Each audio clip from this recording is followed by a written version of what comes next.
Okay, we are back doing the video game that is Morrowind on the Why Play Morrowind series, part 14. Yeah, my last stream had a section of it that was muted because it appeared to contain copyrighted material, which is the first time that's ever happened to me, and I'm just playing the game, so I just find that to be like very strange. We're gonna see if we can get some of these books while we're here, although we probably can't pay for them because we're so poor. So we're gonna have to steal them in some way. Now, luckily for us, we have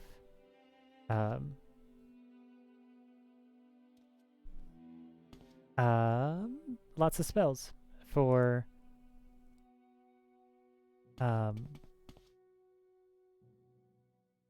invisibility and chameleon, and we can go ahead and just go invisible and maybe do that. We can also start off just by reading the Dance and Fire series, which might be really nice. Let's go ahead and do that. Oh, it's gonna level us up by a bunch of stuff. Okay, maybe that isn't good, but the story's really good. Alright, let's read. A Dance and Fire Chapter 1 by Wagan Jarth. Scene: the Imperial City, Cyrodiil. Date 7 Frostfall, 3rd Era, 397. It seems as if the palace had always housed the Arterius Building Commission, the company of clerks and estate agents who authored and notarized nearly every construction of any note in the Empire. It had stood for 250 years since the reign of Emperor Magnus, a plain-fronted and austere hall on a minor but respectable plaza in the Imperial City. Energetic and ambitious middle-class lads and ladies worked there, as well as complacent middle-aged ones like Demicus Scotti. Aw, that's a very sad commentary. No one could imagine a world without the Commission, least of all Scotti. To be accurate, he could not imagine a world without himself in the Commission.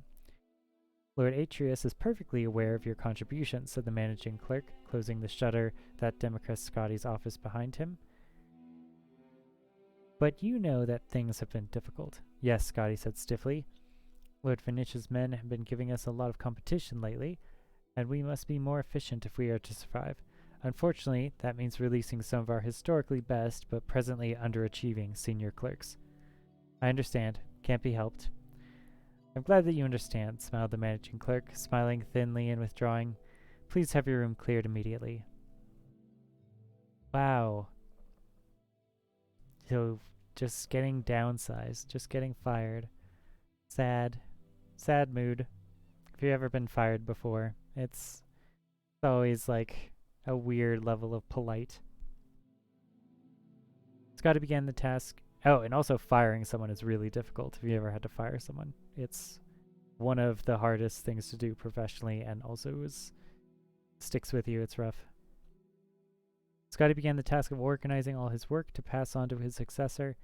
It would probably be young Imberdalis who would take the most of it on, which was as it should be, he considered philosophically. The lad knew how to find business. Scotty wondered idly what the fellow would do with the contracts for the new state of St. Alicia, or the new statue of St. Alicia for which the Temple of the One had applied. Probably invent a clerical error, blame it on its old predecessor, Demicus Scotti, and require an additional cost to rectify. Wow. So, flatly corrupt. I have correspondence for Demicus Scotti of the Atreus Building Commission. Scotti looked up. A fat-faced courier had entered his office and was thrusting forth a sealed scroll. He handed the boy a gold piece and opened it up. By the poor penmanship, atrocious spelling and grammar, and overall unprofessional tone, it was manifestly evident who the writer was. Leonis Juris, a fellow clerk some years before, who had left the commission after being accused of unethical business practices. Dear Scotti, I imagine you always wondered what happened to me. And the last place you would have expected to find me is out in the woods. But that's exactly where I am. Haha. If you're smart and want to make a lot of extra gold for Lord Atreus and yourself, haha, you'll you'll come down to Valenwood too. If you haven't or have been following the politics here lately, you may or may not know that there's been a war between the Boschmer and their neighbors. Elsewhere over the past 2 years. Things have only just calmed down, and there's a lot that needs to be rebuilt. Now I've got more business than I can handle, but I need someone with some clout, someone representing a respected agency to get the quill in the ink. That someone is you, my fiend. Come and meet me at the Methers Pasco's Tavern in Valencia, Valenwood. I'll be here 2 weeks, and you won't be sorry. Juris. P.S. Bring a wagon load of timber if you can. What would you have there, Scotty? Asked a voice. Scotty started. It was Imbralius, his damnably handsome face peeking through the shutters, smiling in that way that melted the hearts of the stingiest of patrons and the roughest of stonemasons. Scotty shoved the letter in his jacket pocket. I love this writing. It's so from the perspective of the person, that his allusions are to stonemasons and patrons. That's his life. Personal correspondence, he sniffed. I'll be cleared up here in just a moment. I don't want to hurry you, said Imbrellis, grabbing a few sheets of blank contracts from Scotty's desk. I've just got through a stack, and the junior scribe's hands are all cramping up, so I thought you wouldn't miss a few. Ah, so he's taking blank contracts. The lad vanished. Scotty retrieved the letter and read it again. He thought about his life, something he rarely did. It seemed a sea of gray with a black, insurmountable wall looming. There was only one narrow passage he could see in that wall. Quickly, before he had a moment to reconsider it, he grabbed a dozen of the blank contracts with the shimmering gold leaf, Atreus Building Commission by appointment of His Imperial Majesty, and hid them in the satchel with his personal effects. The next day he began his adventure with a giddy lack of hesitation. He arranged for a seat in a caravan bound for Valenwood, the single escorted conveyance to the southeast, leaving the Imperial City that week. He had scarcely hours to pack, but he remembered to purchase a wagon load of timber. It will be extra gold to pay for a horse to pull that, frowned the convoy head. So I anticipated, smiled Scotty with his best Imbralius grin. 10 wagons in all set off that afternoon through the familiar Cyrodiilic countryside, past fields of wildflowers, gently rolling woodlands, friendly hamlets. The clop of the horses' hooves against the sound of stone road reminded Scotty that the Atreus Building Commission constructed it. 5 of the 18 necessary contracts for its completion were drafted by his own hand. Very smart of you to bring that wood along, said a gray-whiskered Breton man next to him on the wagon. You must be in commerce. Of a sort, said Scotty, in a way he hoped was mysterious, before introducing himself. Dimicus Scotty. Gruff Malin, said the man. I'm a poet, actually a translator of the old Bosmer literature. I was researching some newly discovered tracks in the Morrowind play bar 2 years ago when the war broke out and I had to leave. You are no doubt familiar with the Morrowind if you're aware of the Green Pact. Scotty thought the man might be speaking perfect gibberish, but he nodded his head. Naturally, I don't pretend that the Morrowind is as renowned as the Mea Delion, or as ancient as the Danasir Gol, but I think it has a remarkable significance to the understanding the nature of the Merolithic Bosmer mind. The origin of the wood elf aversion to cutting their own wood or eating any plant material at all yet paradoxically their willingness to import plant stuffs from other cultures I feel can be linked to a passage in the Morrowind. Malin shuffled through some of his papers, searching for the appropriate text. Wow, how dare you literally describe my life. I feel personally called out. Oh, okay. So, Green Pact, I believe, is that the Wood Elves won't kill their own plants, but they will kill their own animals and eat them.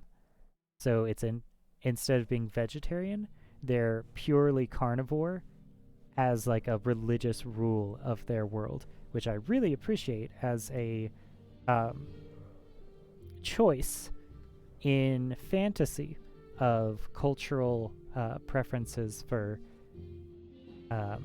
sacratizing different forms of life. I've always really appreciated people that can stand up for plant life. I think that plants are important. Oh wow, you can scroll up and down. That's great. Of course, there's always, in real life, the complexity of life as a thing. Whoa, this is a very long book.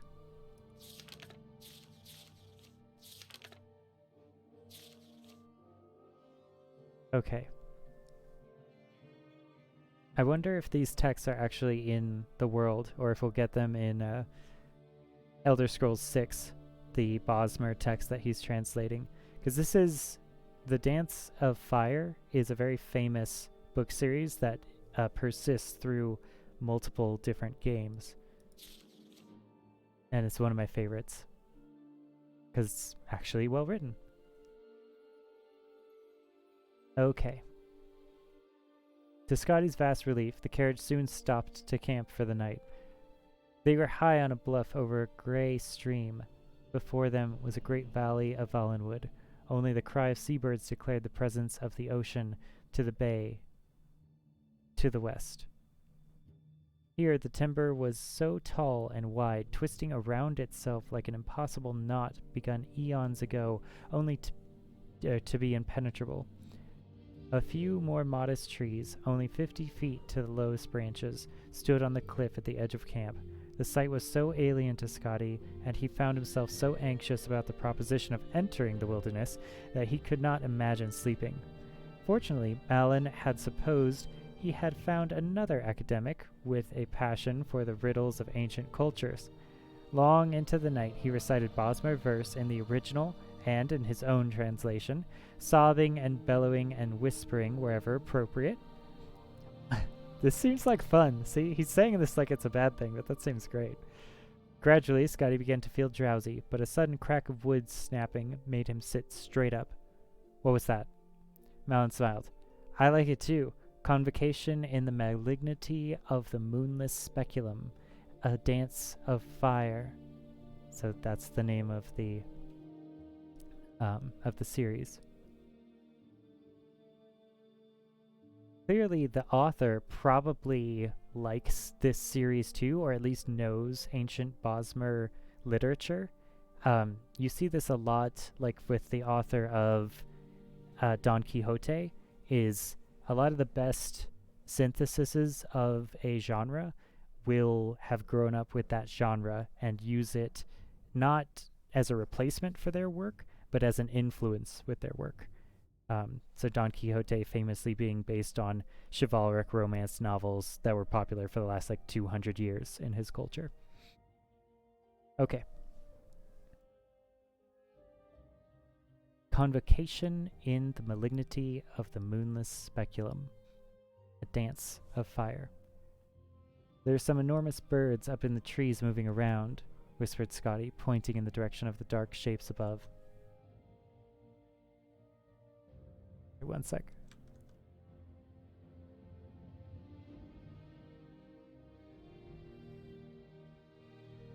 I wouldn't worry about that, said Malin, irritated with his audience. Now listen to how the poet characterizes Hermana Mora's invocation in the 18th stanza of the 4th book. The dark shapes in the trees were some of them perched like birds, others slithered like snakes, and still others stood up straight like men. As Malin recited his verse, Scotty watched the figures softly leap from branch to branch, half gliding across impossible distances for anything without wings. They gathered in groups and then reorganized until they had spread to every tree around the camp. Suddenly they plummeted from the heights. "Mara," cried Scotty, "they're falling like rain." "Probably seed pods," Malin shrugged, not turning around. "Some of the trees have..." Remarkable! The camp erupted into chaos. Fires burst out in the wagons, the horses wailed from mortal blows, casks of wine, fresh water, liquor gushed their contents to the ground.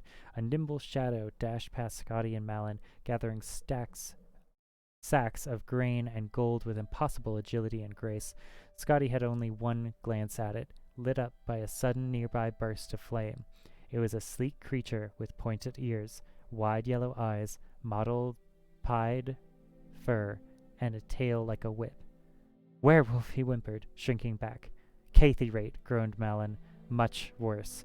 Khajiit cousins, or some such thing. Come to plunder." So, Cathyrate, I don't know if that is Khajiit or if they're a different type of Khajiit. Khajiit have like many forms that they can take on based on their phases of the moon that I think they're born under, but they might also just change with the moon. So it's kind of like a werewolf. It's a very interesting part of the lore of Khajiit. I think I've only ever played one Khajiit character ever in my life, and I think it was in Oblivion. Yeah, I should play a Khajiit. I should play Argonians and Khajiits more. As quickly as they struck, the creatures retreated, diving off the bluff before the battle mage and knight. The caravan's escorts had fully opened their eyes. Malin and Scotty ran to the precipice and saw 100 feet below the tiny figures dash out of the water, shake themselves, and disappear into the wood. "Werewolves aren't acrobats like that," said Malin. "They were definitely Cathyrate, bastard thieves. Thanks to Endar, they didn't realize the value of my notebooks. It wasn't a complete loss." Wow.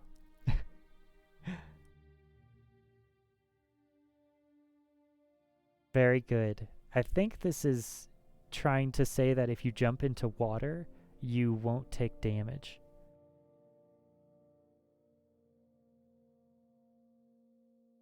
I will have to check that. The truth of that. Okay. So we're gonna save. We're gonna try to pickpocket this book.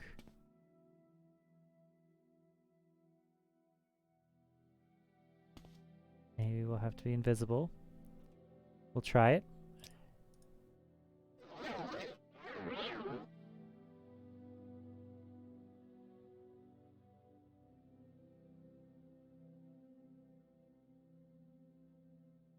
Come on.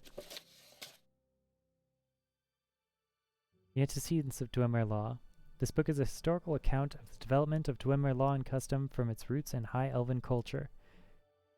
In short, so far as I am able to trace the order of development and the customs of the Bosmeri tribes, I believe it to have been in all ways comparable to the growth of Altmeri law. An earlier liability for slaves and animals was mainly confined to surrender. What? The earlier liability for slaves and animals was merely confined to surrender, which, as in Somerset Isles, later became compensation. So if you abuse your slaves or animals, you let them free. And what does this matter? Yeah, I did do some legal research like earlier in my life. It's extremely complicated. You have to learn a whole new language set. It also helps to know Latin, at least the rudiments of Latin. But the way that the law is actually physically organized has always been very interesting about what is seen as a just compensation for certain things. And what does this matter for a study of our laws today? So far as concerns the influence of Altmeri law upon our own, especially the Altmeri law of master and servant, the evidence of it is to be found in every judgment which has been recorded for the last 500 years. It has been stated already that we still repeat the reasonings of the Altmeri magistrates, empty as it is, to the present day, and I will quickly show how Altmeri custom can be followed into the courts of the Dwemer.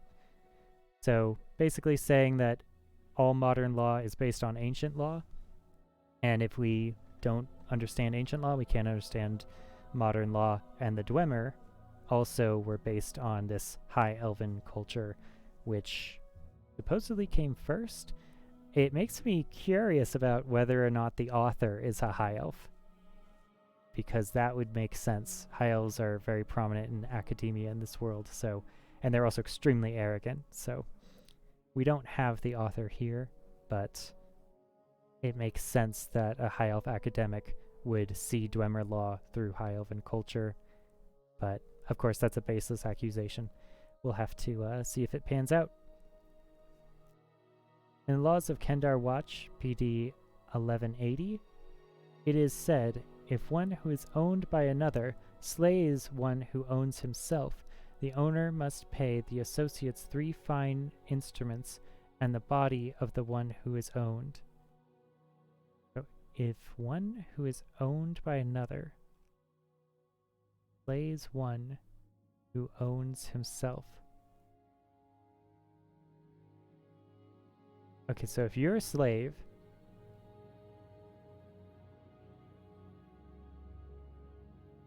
and you kill, someone who's not a slave, one who owns himself. Interesting. So they have, as part of their definition, not slave and free, but just someone who owns you, and if you're free, then you own yourself. The owner must pay the associates 3 fine instruments and the body of the slave. So the slave master has to pay the associates, I assume are the government, 3 fine instruments, so their economy seems to be based on technology or craftsmanship at least, which makes sense for the Dwemer, and they have to kill the slave. There are many other similar citations, and the same principle is extended even to the case of a centurion by which a man is killed. Huh, interesting. If your golem or your mechanicus kills someone else, you have to pay a fine and you have to deliver the mechanicus. If at the common workbench one is slain by an animunculi, the associates of the slain may disassemble the animunculi and take its parts within 30 days. So I guess death happens a lot in these workshops. It's clearly a dangerous thing, and we've seen firsthand that Dwemer artifacts are extremely martially potent. They're very dangerous things. It is instructive to compare what Dark has mentioned concerning the rude beasts of the Tenmar forests. If a marsh cat was killed by an Argonian, his family were in disgrace till they retaliated by killing the Argonian, or another like it. But further, if a marsh cat was killed by a fall from a tree, his relatives would take revenge by toppling the tree and shattering its branches and casting them to every part of the forest. Interesting. So the Argonians and the Khajiit were probably at war in ancient times. They still do have border conflicts. I think the Khajiit just raid everywhere.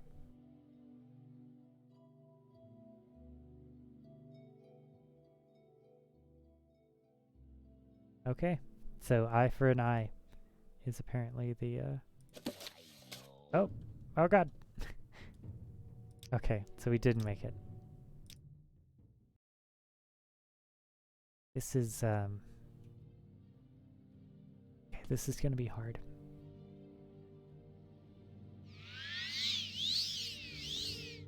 I really want telekinesis. Yes! Oh my god, we got it. Okay. Okay. Yeah. So we have the Pilgrim's Path. Yellow Book of Riddles. He's probably harder to steal from. Changed ones. History of the Empire.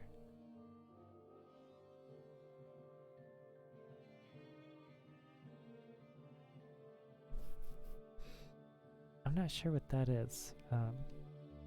I'm not sure if I want to mess with the Tome of Mysticism.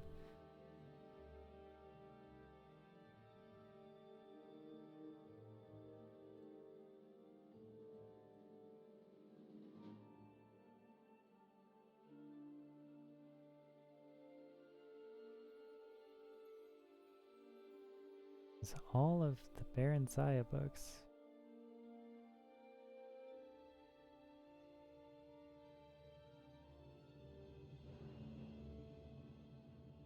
But yeah, mark in the comments. To the three, the spirits and thy lords.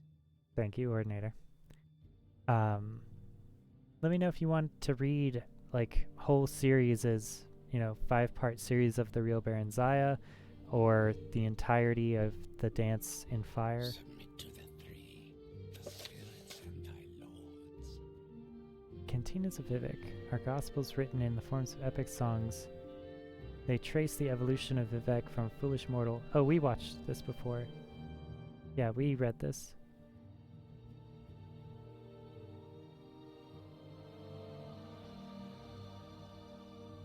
Trying to remember all the things that we read. The gaunt ghost fires loom as subtle shrouds, smokes the shades of the biers of Red Mountain. Arches and spires line the rock halls, dimly lit by the spirits of the dead. The blood of broken hearths and houses run in red rivers, blossoms and fountains. Girdled round within the walls of Wit's glass, the shattered hosts slumber in cradles of ash. But when shall they wake? What dark crucible may rekindle their souls to light? How long beneath red-reeking clouds must flickering watchfires burn? How many lifetimes of labor and lament will it take to seal this restless tomb? Wow. Yeah, it's about Ghostgate, I think. And it's like, when are we going to be done with Ghostgate? Or can we even be done with Ghostgate? So we don't have that much money.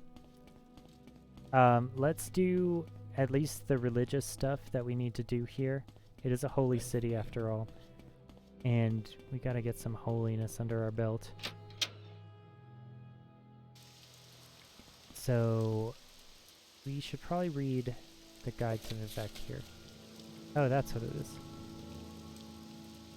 Vivek City's largest settlement on Vardenfell and one of the largest cities in the east. Each of the great cantons is the size of a complete town. The High Fane and Palace of Vivek are visited by hundreds of tourists and pilgrims daily.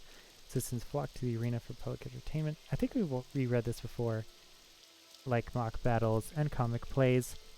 Outlanders mostly confine themselves to the foreign canton, while natives live, work, and shop in the great house compounds, the residential cantons, but most of all, this is Lord Vivek's holy city. The Ministry of Truth and the temple prison hangs above the great temple of the High Fane, and the halls of wisdom and justice in Lord Vivek's palace. Vivek is a city made up of 8 cantons, each a little town in itself. On the map it looks like a cross, with the foreign quarter at the top, temple compound with Vivek's palace, and High Fane and Ministry of Truth, and the Hall of Wisdom and the Hall of Justice at the bottom.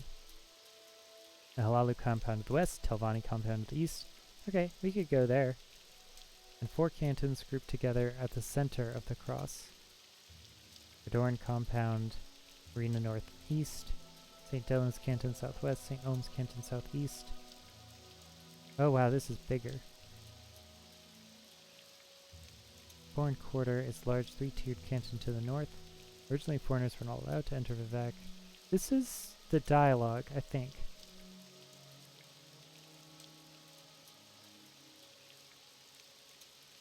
Yeah. This is just all of the text.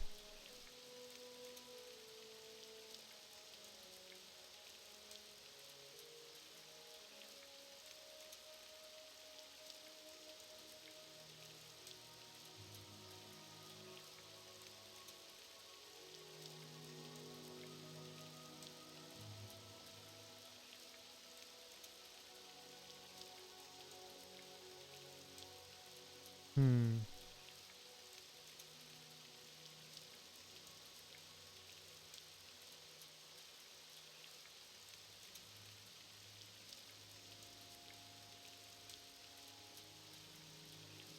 Okay. Good roads lead from the Halalu compound bridge south to Ebonheart and north to Sidonin, and points north. Good roads lead from the Foreign Quarter Bridge west towards Sidonin, north towards Saran, and the Scadian Isles, and east towards Malagmar.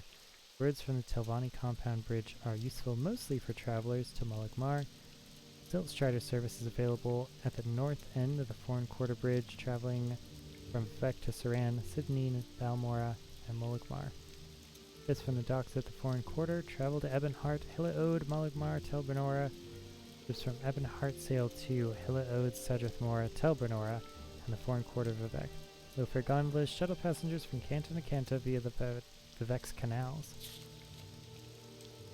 Okay, wow. So that's kind of a lot.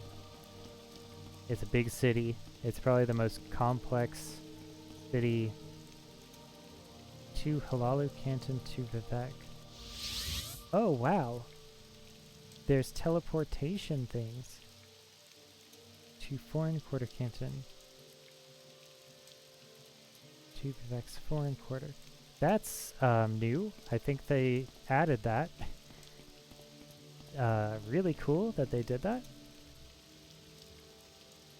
Vivek's Foreign Quarter.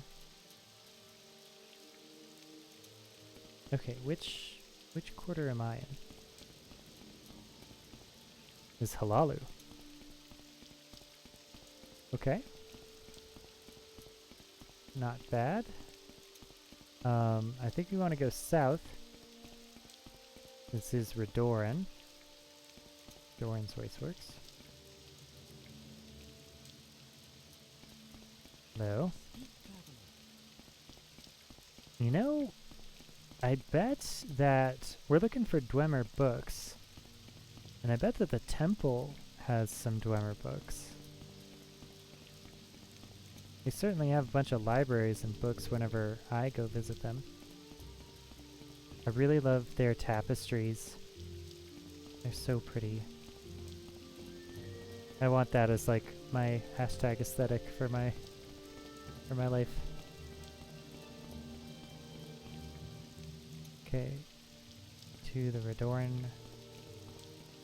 one. St. Dellen's Wasteworks. No, that's the moon that was stopped. That's one of our pilgrimages. Oh, that's a big statue of Vivek. Okay, and that's Vivek killing a mud crab, maybe? A different crab? Okay, so that, I think, is a prison now for the Ordinators. Really cool.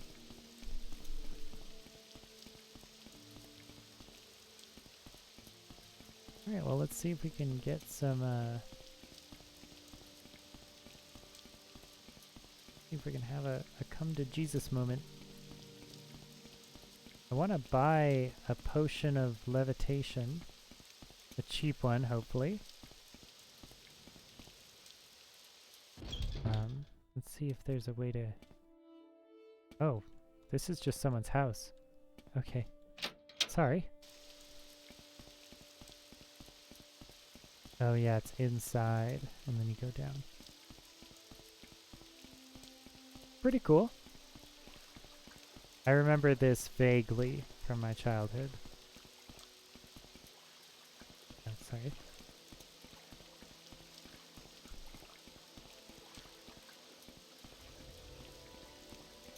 Okay. Hi. Hello. Nice name there.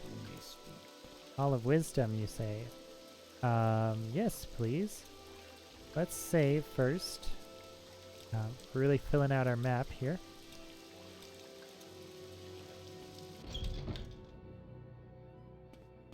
Big place. Underworks. Okay.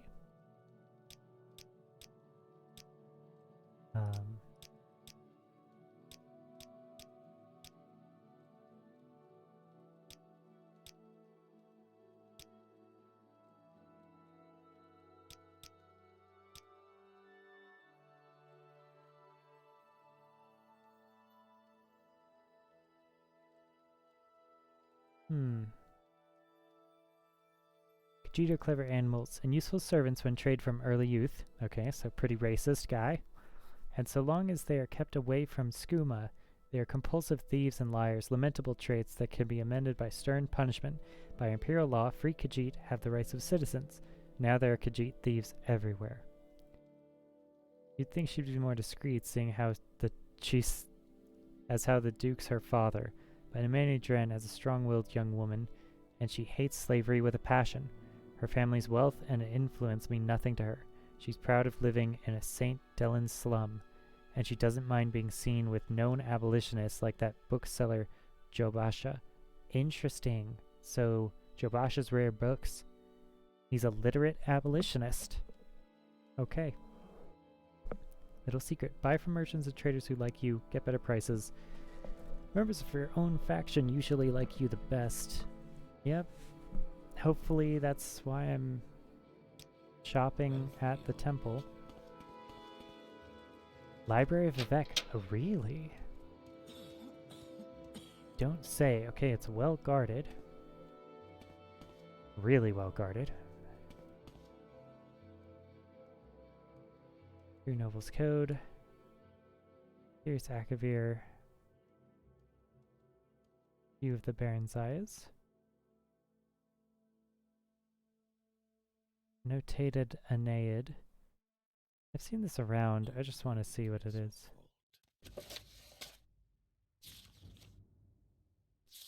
Okay. The Aeneid paraphrased. Is this the Bible? Or like their early creation myth? The first ones were brothers, Anu and Padme. They came into the void and time began. As Aneo and Padme wandered the void, the interplay of light and darkness created Nier. Both Anu and Padme were amazed and delighted with her appearance, but she loved Anu, and Padme retreated from them in bitterness. Aw, that's sad. Yeah, she liked one of the brothers better. Nier became pregnant. Yeah, page break. Paragraph break. Nier became pregnant, but before she gave birth, Padme returned, professing his love for Nier. She told him that she loved only Anu, and Padme beat her in rage. Oh, jeez.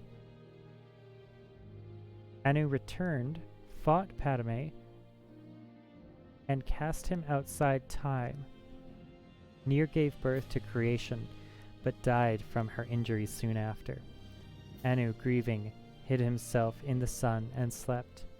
Meanwhile, life sprang up on the 12 worlds of creation and flourished. 12 worlds of creation.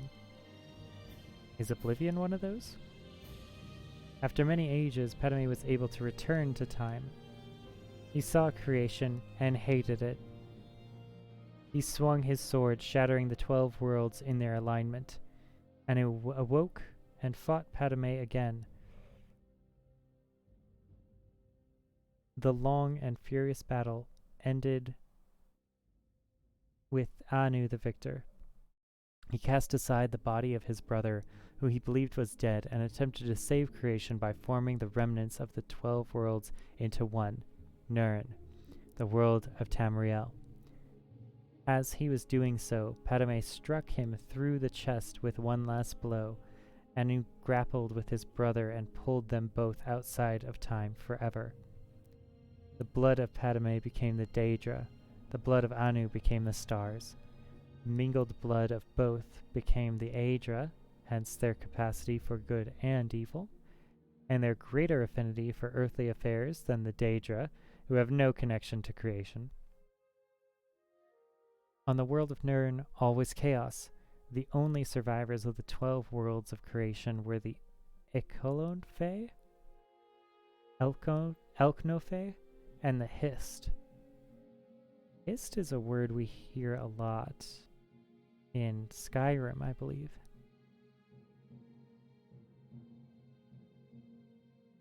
The Elknophe are the ancestors of Mer and Men. The Hist are the trees of Argonia. Nirn originally was all land with interspersed seas, but no oceans. A large fragment of the Elknophe world landed on Nirn relatively intact, and the Elknophe living there were the ancestors of the Mer. These Elknophe? I think it's Elknophe, fortified their borders from the chaos outside, hid their pocket of calm, and attempted to live on as before. Other Elknophe arrived on Nirn scattered amid the confused jumble of the shattered worlds. I wonder if these are like... what's it called? From Oblivion. Not the High Elves, but the ones that came before them. I forget what they're called. They have like the white ivory gold tower. The white tower. Like all of modern Cyrodiil is built on their ruins. Okay. Finding each other over the years, eventually the wandering Elknophe found the hidden land of old Elknophe, and they were amazed and joyful to find their kin living amid the splendor of ages past. The wandering Elknophe expected to be welcomed into the peaceful realm, but the old Elknophe looked on them as degenerates, fallen from their former glory for whatever reason, war broke out and raged across the whole of Nirn. The old Elknophe retained their ancient power and knowledge, but the wanderers were more numerous and toughened by their long struggle to survive on Nirn. This war reshaped the face of Nirn, sinking much of the land beneath new oceans and leaving the lands as we know them at Tamriel, Akavir, Atmora, and Yokunda. The old Elknophe realm, although ruined, became Tamriel. The remnants of the wanderers were left divided on the other 3 continents. Are there High Elves on the other 3 continents? Interesting. Over many years, the Elknophe of Tamriel became the Mer Elves. The Dwemer, the Deep Ones, sometimes called Dwarves. The Chimmer, the Changed Ones, who later became the Dunmer. The Dunmer, the Dark or Cursed Ones, the Dark Elves.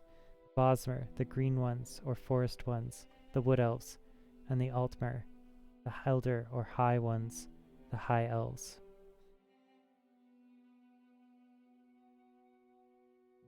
On the other continents, the wandering Elknophe became the Men, the Nords of Atmora, Redguards of Yokunda, and the Sensi of Akavir. I did not realize that there were men on Akavir. And is Yokunda seen as the Redguard homeland? Not sure. The Hist were bystanders in the Elknophe War, but most of their realm was destroyed as the war passed over it. A small corner of it survived to become Black Marsh in Tamriel, but most of their realm was sunk beneath the sea. Eventually, men returned to Tamriel. The Nords were the first, colonizing the northern coast of Tamriel before recorded history, led by the legendary Ysgramor. The 13th of his line, King Harald, was the first to appear in written history, and so the mythic era ended. Okay, that's some early history of the world.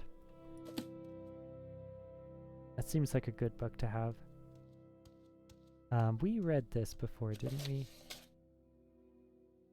ghost walk among them. The family shrine. Yes, we did. Yes, we did.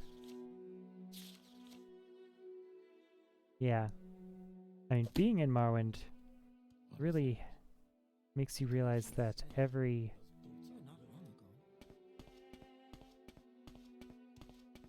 country in Tamriel has their problems. Alright, we're gonna start in this corner. We're gonna work our way up. House of Trouble. And Mythala.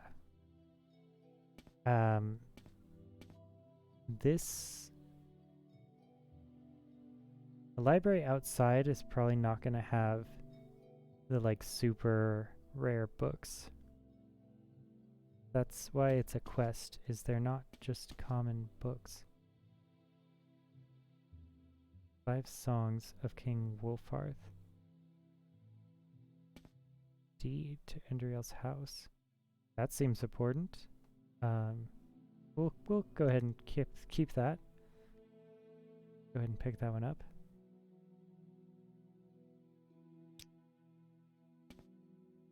Okay, let's save first.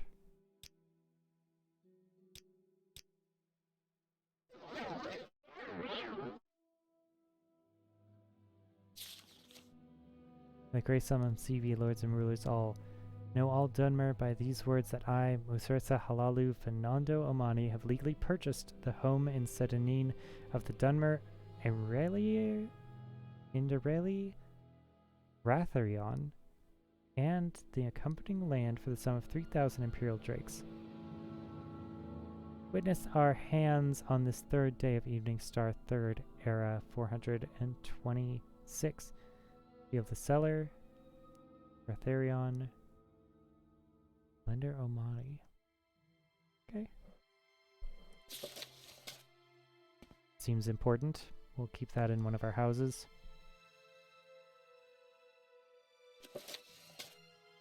Darkest Darkness. Let's see how long this is. Okay. In Morrowind, both worshippers and sorcerers summon lesser Daedra and bound Daedra as servants and instruments. Most Daedric servants can be summoned by sorcerers only for very brief periods within the most fragile and tenuous framework of command and binding. This fortunately limits their capacity for mischief, though only a few minutes most of these servants can do terrible harm to their summoners as well as their enemies. Worshippers may bind other Daedric servants to this plane through rituals and pacts. Such arrangements result in the Daedric servant remaining on this plane indefinitely, or at least until their bodily manifestations on this plane are destroyed, precipitating their supernatural essences back to oblivion. So they can't really be killed. Whenever Daedra are encountered at Daedric ruins or in tombs, they are almost invariably long-term visitors to our plane. Okay. Likewise, lesser entities bound by their Daedra lords into weapons and armor may be summoned for brief periods, or may persist indefinitely so long as they are not destroyed and banished. The class of bound weapons and bound armor summoned by temple followers and conjurers are examples of short-term bindings. Daedric artifacts like Menru's Razor and the Mask of Clavica's Vial are examples of long-term bindings. The Tribunal Temple of Morrowind has incorporated the veneration of Daedra as lesser spirits, subservient to the immortal Ilmsavi, the Triune Godhead of Almexria, Sothisil, and Vivek. These subordinate Daedra are divided into the good Daedra and the bad Daedra. The good Daedra have willingly submitted to the authority of Amsivi.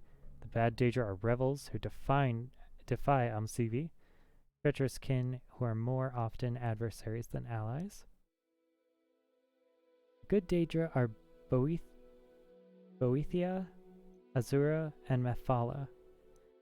The Hunger is a powerful and violent lesser Daedra associated with Boethia, father of plots, a sinuous, long-limbed, long-tailed creature with a beast-skulled head, noted for its paralyzing touch and its ability to disintegrate weapons and armor. That seems terrifying.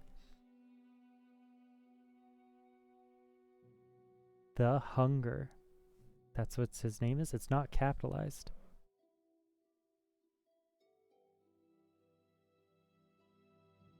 The Winged Twilight is a messenger of Azura, goddess of dusk and dawn.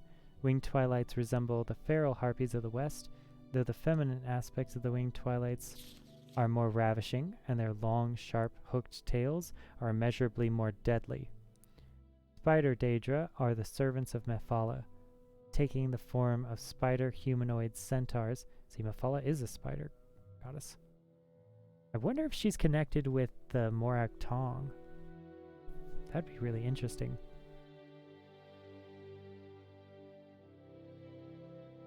With an upper naked head, torso, and arms of human proportions, mounted on the 8 legs and armored carapace of a giant spider. Unfortunately, these Daedra are so fierce and irrational that they cannot be trusted to heed the commands of the spinner Mephala. As a consequence, few sorcerers are willing to either summon or bind such creatures in Morrowind.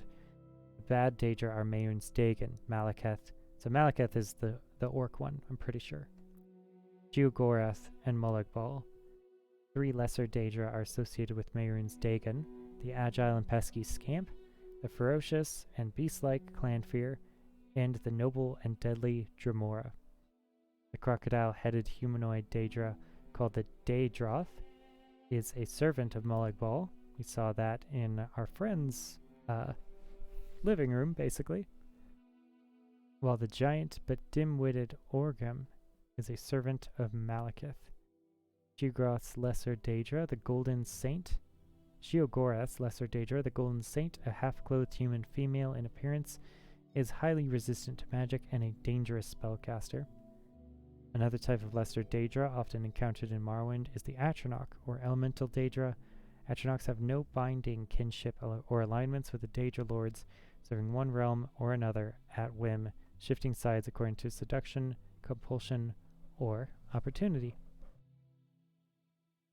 Okay.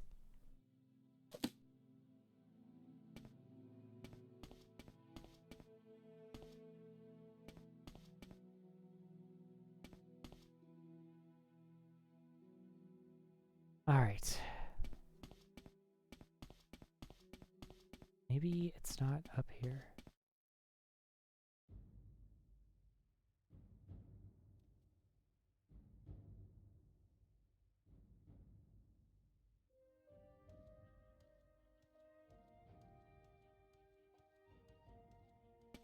Progress of Truth. Go ahead, Outlander. What do you need? Trading card, Vivek. What?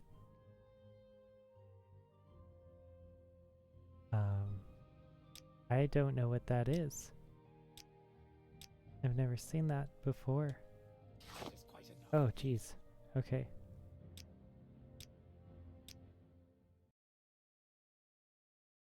Go ahead, Outlander. What do you need?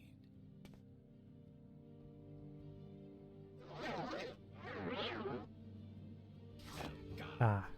God damn it.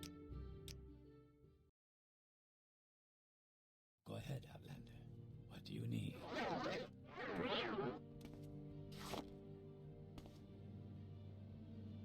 Okay.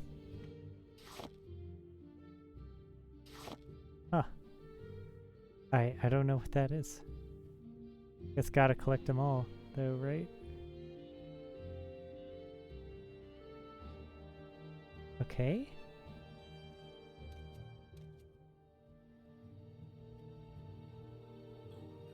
So that's the one we have. Antecedents of Dwemer Law. So this is promising. At least it's here. Go on about your Is there something you need?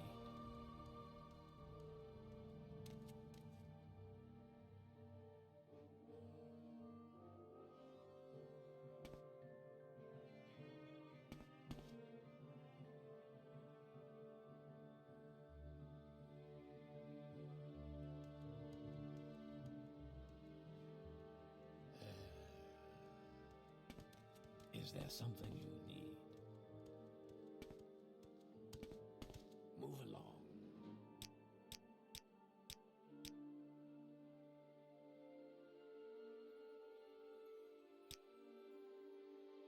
Artifacts salvaged from Dwemer ruins are valuable, but protected under Imperial law. Trade with such artifacts is illegal. Most valuable are dwarven weapons and armor, both for their superb craftsmanship and their value to collectors and scholars. I did not know that.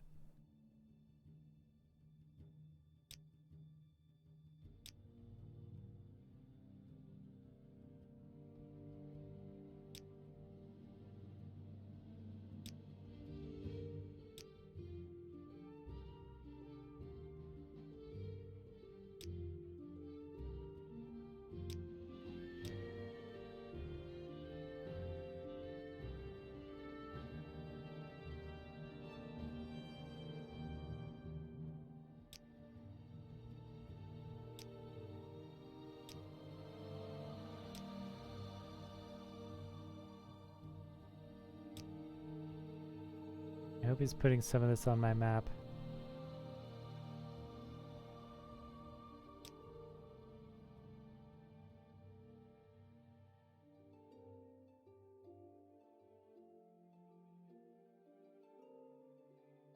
Oh, the other thing I was going to say. Well, I guess I'll say it at the beginning of the next one.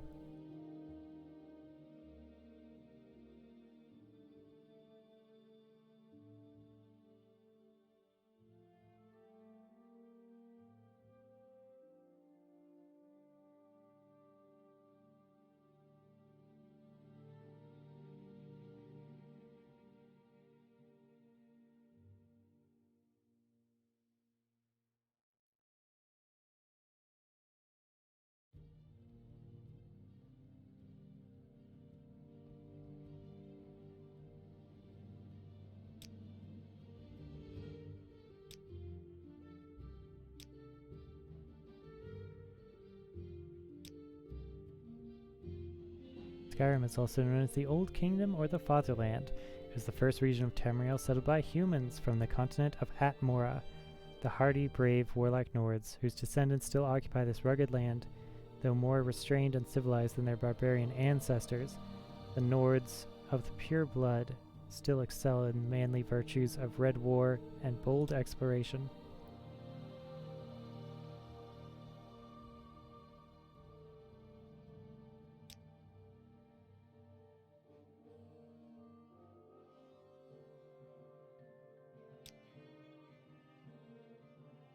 Most of the native Argonian population of Black Marsh is confined to the great inland waterways and impenetrable swamps of the southern interior.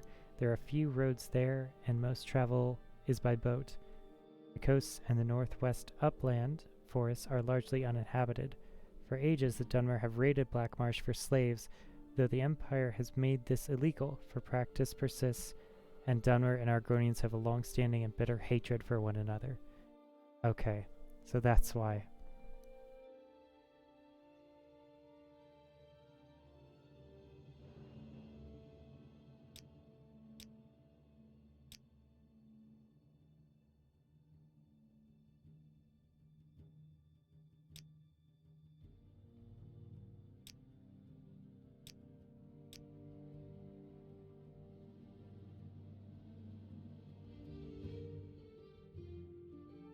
Okay. Markadan Shrine is an important temple pilgrimage site. I did not realize that. What do you think of our city? Yes, sir. What do you want?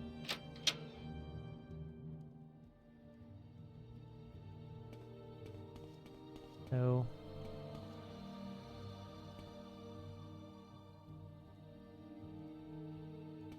is this the only version of the Library of Vivek here? My question. What is it, citizen?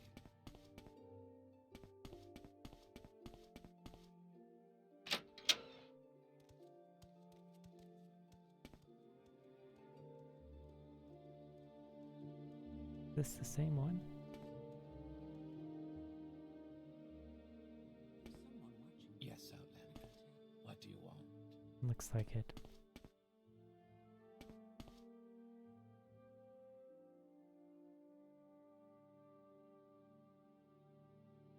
Should we do this? Okay.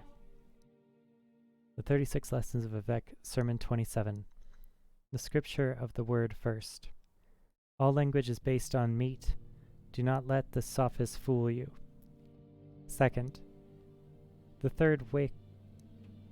So sophists is a school of rhetoric or oratory from ancient Athens that many of the early foundations of the modern philosophers that we're familiar with, Plato and Aristotle and Socrates, hated. Recently, we think that the sophists were better than the other people, than the first classic philosophers represented, and that there may have been just like intellectual competition within Athens for, quite frankly, the tuition of young, noble children. I should say young boys.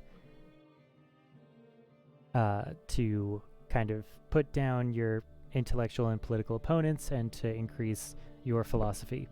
But yeah.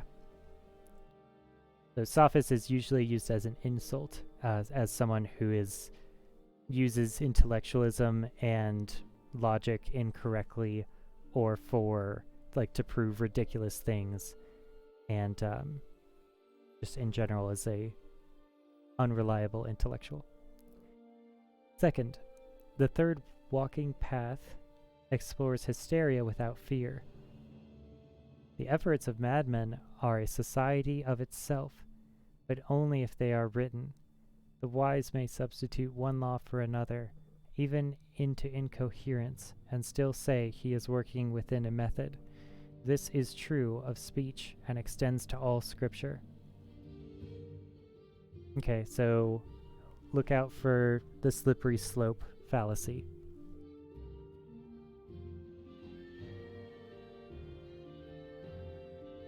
Third, do not go into the realm of apology for absolution. Beyond articulation, there is no fault. The adjacent place where the grabbers live is the illusion of the vocal or the middle realms of thought, which by which I mean the constructed. This is how I stole the certainty of the Chancellor of Exactitude, perfect to look upon from every angle. When you come out of the vocal, you can never be certain. Interesting.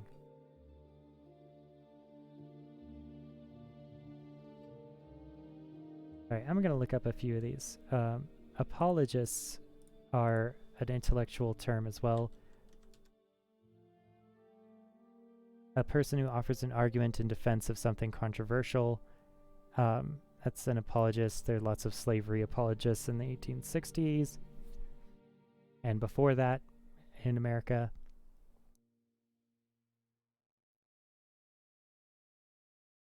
Absolution is a formal release from guilt, obligation, or punishment. So basically the text is saying, I guess, don't try to debate something that is faith if it's controversial. Beyond articulation, there is no fault.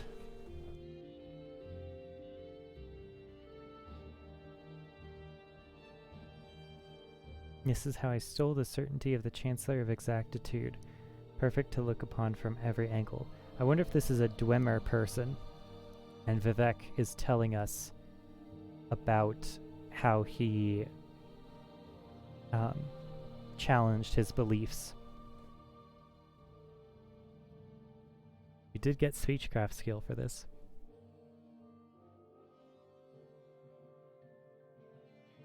Fourth, the truest body of work is made up of silence, as in the silence that results from no reference. By the word, I mean the dead. Fifth, the first meaning is always hidden.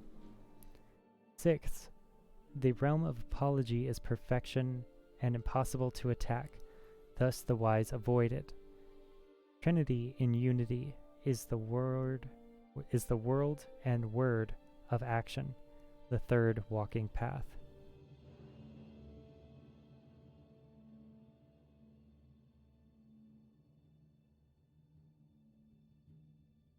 Seventh, the sage who suppresses his best aphorism cut off his hands, for he is a thief.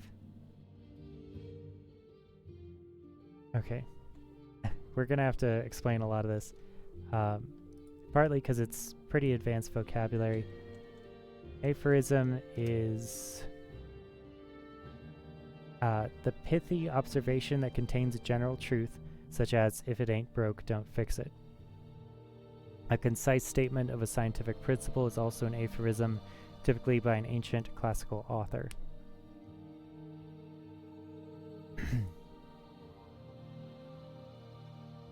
So, if you're smart and you don't say the best thing that you should say, you're a thief. Eighth, the clothes of the broken map are worn only by fools and heretics. The map is an exit for laziness. It is the dusty tongue, which is to say the given chart that most take as a story that is complete. No word is true until it is eaten. The clothes of the broken map are worn only by fools and heretics. The map is an exit for laziness. It is the dusty tongue, which is to say the given chart that most take as a story that is complete. That most take as a story that is complete. No word is true until it is eaten. The ending of the words is CV. Yeah, it is. I'll double down on that. What do you want? There's got to be more books in here. Yes, I free my rights and duties.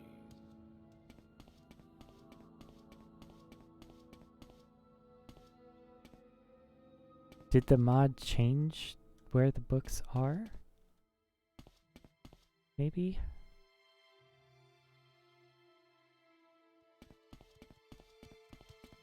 Go on about your business. I mean, this can't just be the only library that they have, right? Is there something you need? Yes, Outlander. What do you want?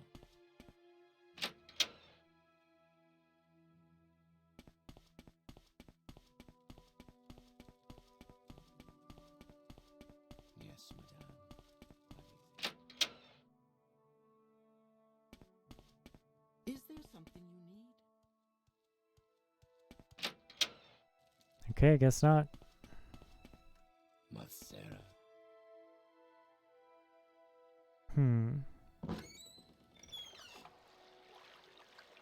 Oh wow. There's rats down here.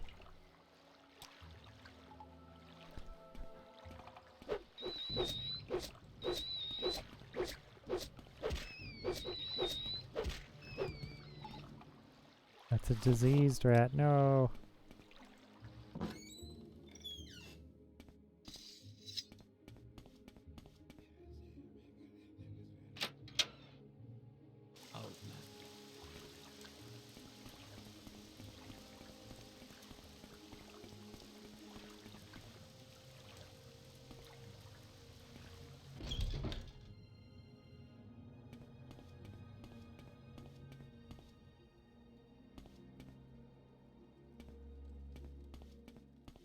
Hall of Justice.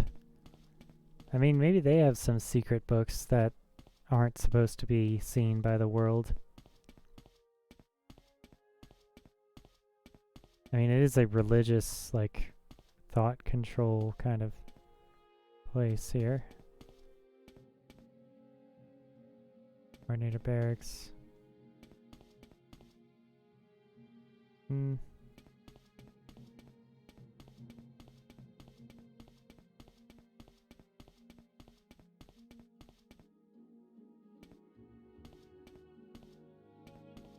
Now there's the Hall of Wisdom, the Hall of Justice.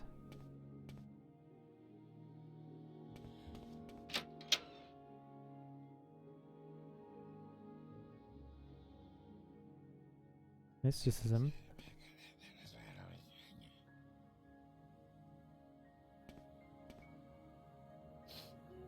Hey. So there's lots of books in here. Go ahead, Outlander. What do you need? This path, we have that one. Turian Heresy. Oh, hey. Oh. That's it. Okay.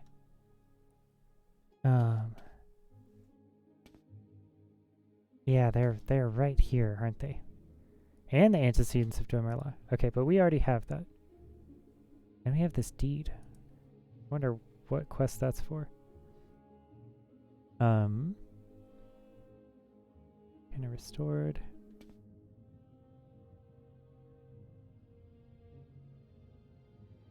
Okay. Is there something you need? Trapped and owned. Huh. This is clearly trying to be covered up by this rug. Okay, we're gonna save first. But I'm curious to see if we can open this in front of everyone. We're gonna have to be invisible first.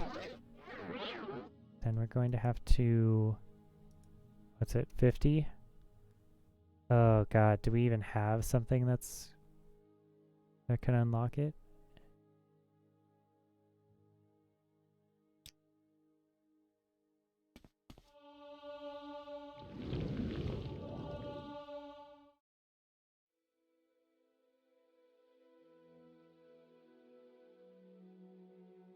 Man.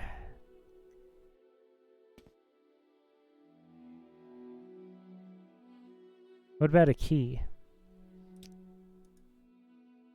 I mean, this is gonna be really hard.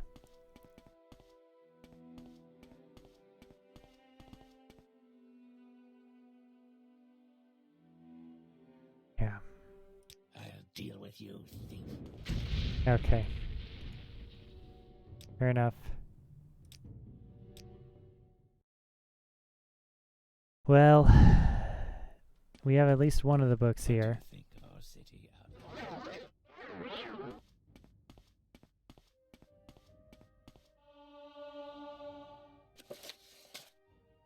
Chronicles of Newclift is a chronicle of events of historical significance from the Dunmer freehold colony of Newclift. The text was probably recorded by an Altmer, for it is written in Aldmeris. Interesting. The death of Lord Indelham. It happened in the second planting of 1220. That Lord Indelham was on a journey in the western uplands, came to Newclift, and Protector Arkald of the General Rugenthok met him there, and Daganzuchu also came to the meeting. They talked together long by themselves, but this only was known of their business, that they were to be friends of each other. They parted, and each went home to his own colony. Okay, so an alliance between three people: Protector Arkad, General Rugenthok, and Dalan Sanchu.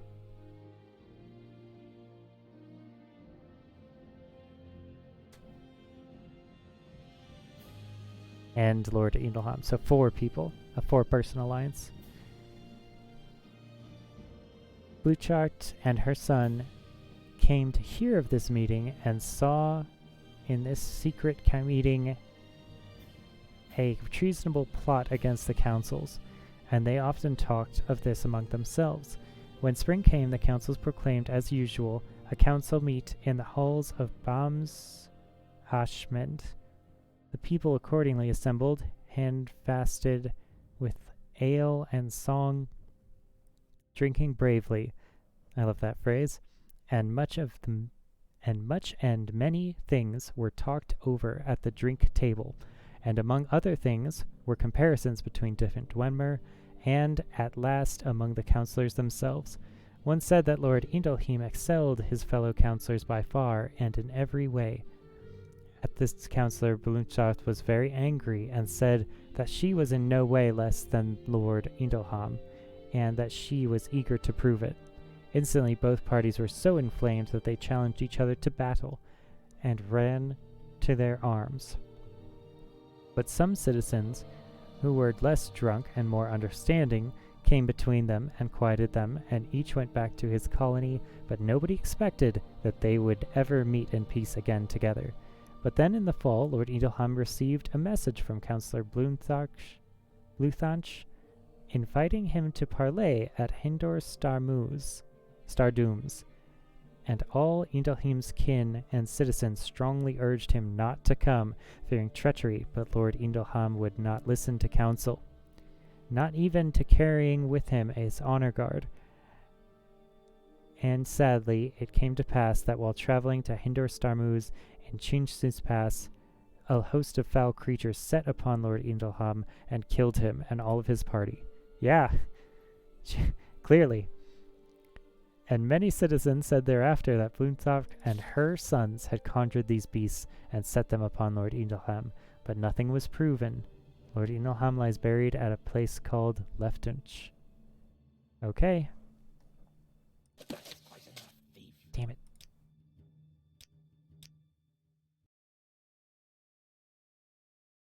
Sorry, we're just doing this because we don't have a lot of sneak skill.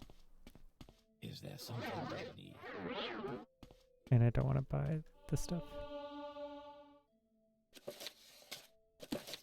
No. A knife. No.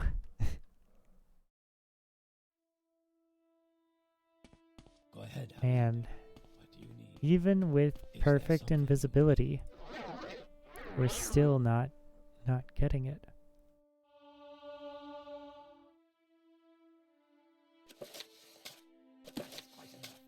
Really? What is it gonna take?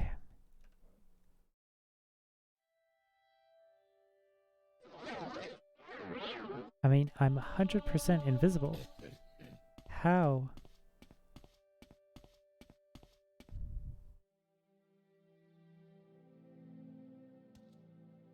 How does invisibility, like, not work?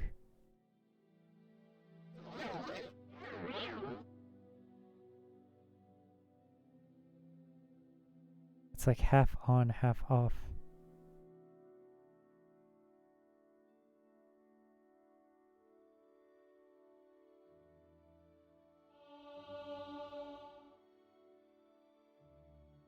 Okay, well, I guess we're doing agility. We'll do it for 4 more levels, apparently. We might even go and rest.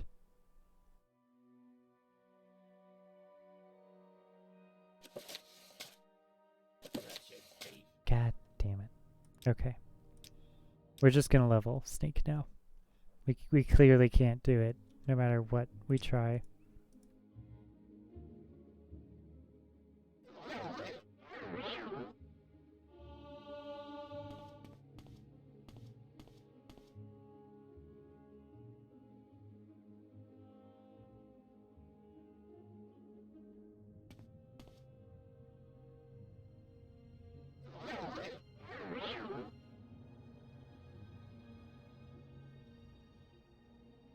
I want to get in there. That's what I really want.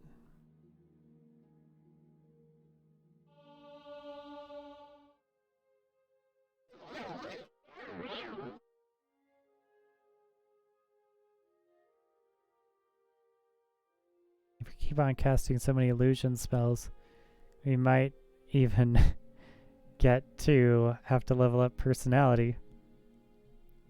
Which I hope we don't.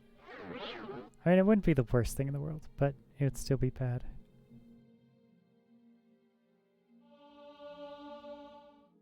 Snake Seal is just jumping up there.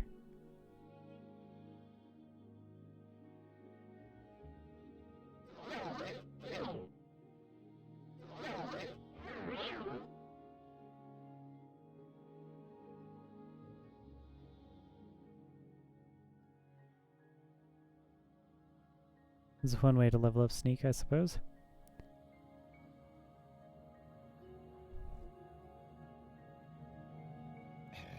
$88. That was a lot. Okay. So we'll give it one last shot. came to the holy city and we're more sneaky than we've ever been. Something I can do for you? Not enough magic. So they do have it, the book. They do have it.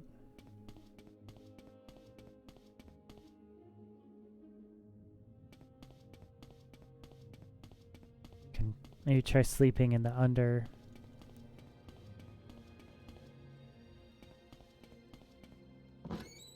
The under works there.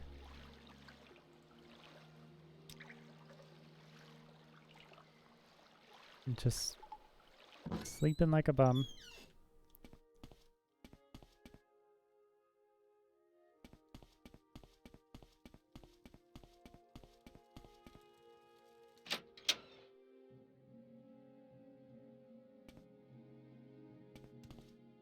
Blasphemous revenants. Is there something you need? Doors of the spirit.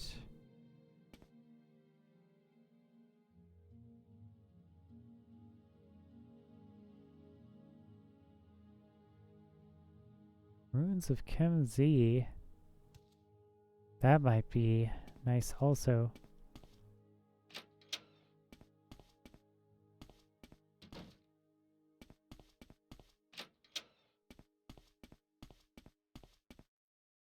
Is there something you need? Just reading your bookshelf, don't mind me. Consolations of prayer.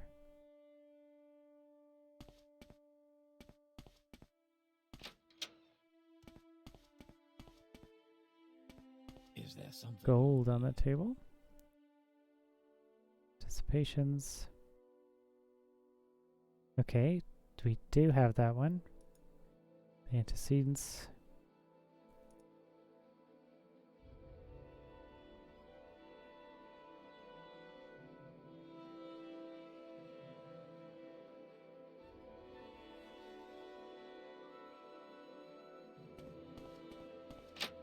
Oh. Forgot what that is.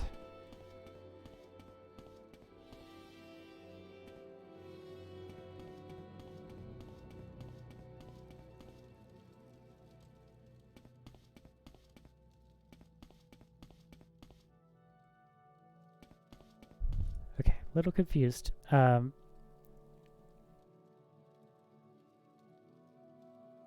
office of the watch?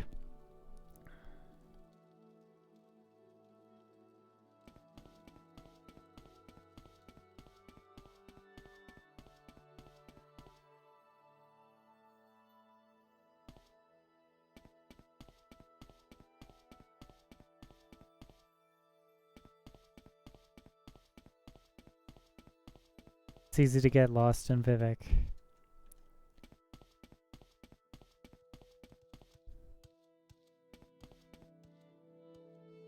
Barracks.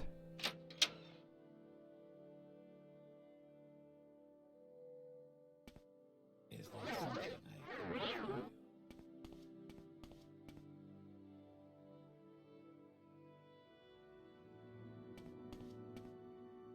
Man, I want to get in here.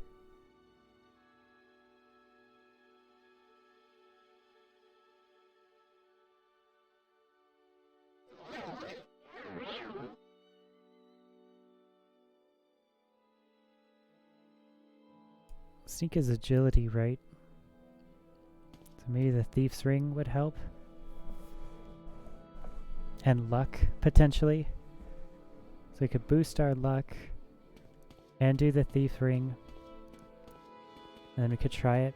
Is there something you Just need? picking up this one.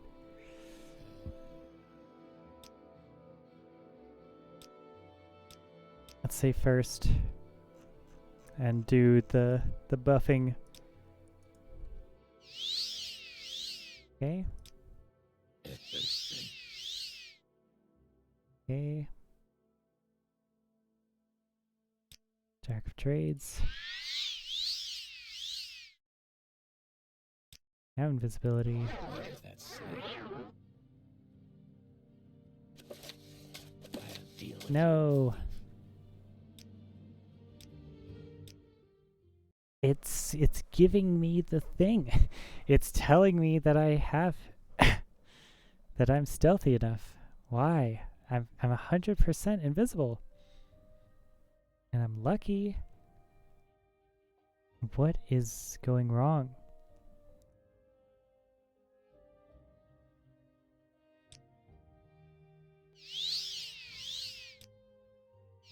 Is there something I can do for you?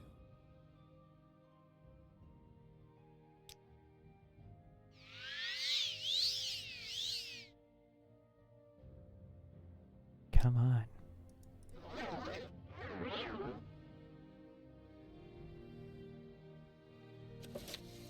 I'll deal with you, thief. Probably nothing. Okay, what did I get?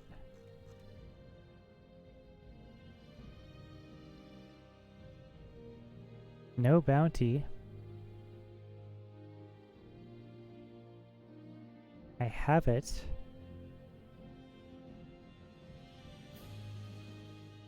I don't know.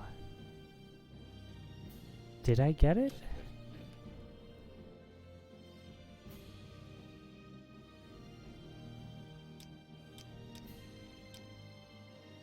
Apologies.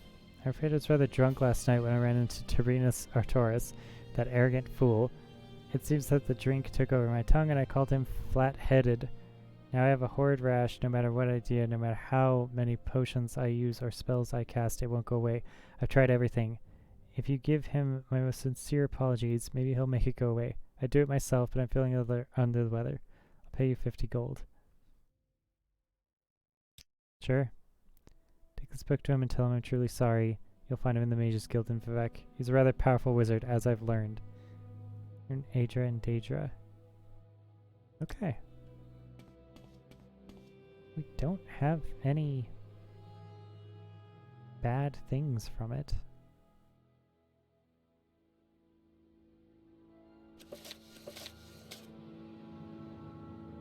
Aedra and Daedra. The designations of gods, demons, Aedra, and Daedra are universally confusing to the layman. They are often used interchangeably. I agree. Aedra and Daedra are not relative terms. They are Elvish to be exact. Azura is a Daedra both in Skyrim and Morrowind. Aedra is usually translated as ancestor, which is as close as Cyrodiilic can come to this elven concept. Daedra means roughly not our ancestors. This distinction was crucial to the Dunmer, whose fundamental split in ideology is represented in their mythical genealogy. Aedra are associated with stasis. Daedra represent change. Aedra created the mortal world and are bound to the earth bones. Daedra, who cannot create, have the power to change. As part of the divine contract of creation, the Aedra can be killed. Witness Lorcan and the Moons. Protean Daedra, for whom the rules do not apply, can only be banished. Interesting. Is there something you Who wrote need? that?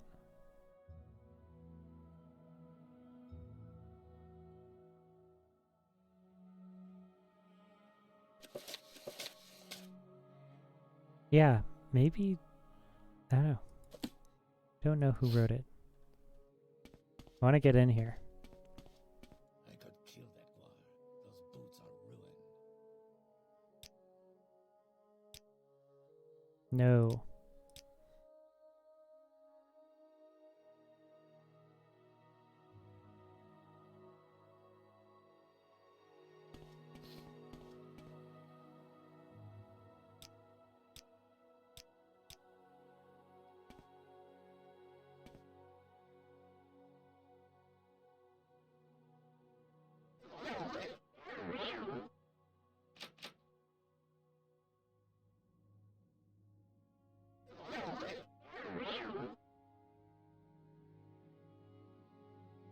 Maybe we'll just level up sneak.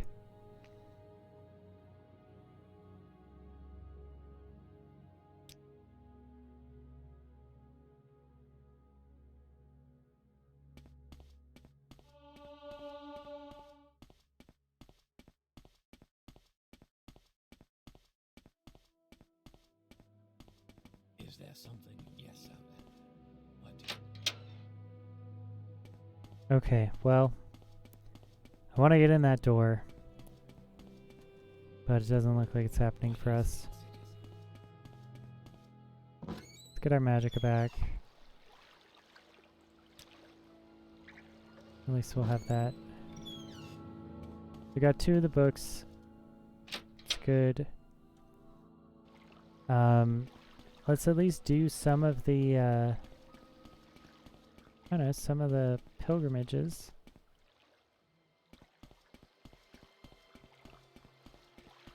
Hopefully we could buy a levitation potion. I haven't even tried doing that.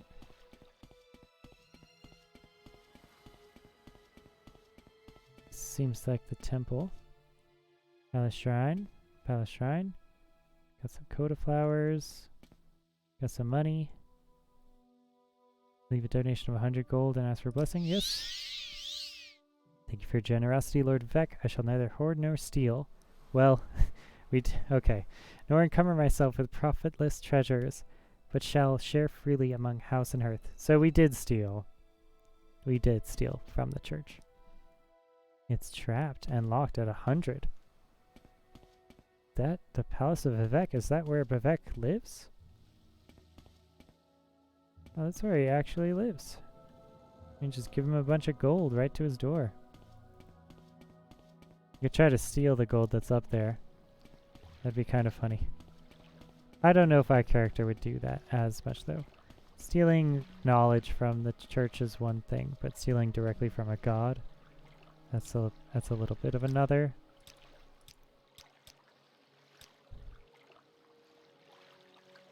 Fire and Faith. The Hall of Wisdom in Vec holds many rare books such as this. The Hall of Wisdom houses scholars, monks, and priests who study and shape the doctrines of the temple. The Hall of Wisdom is the temple canton of Vivek. Yeah, I was just there.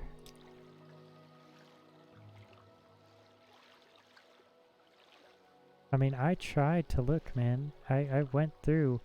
There appears to be only one library. Your Hall of Wisdom. I mean, did they take it out?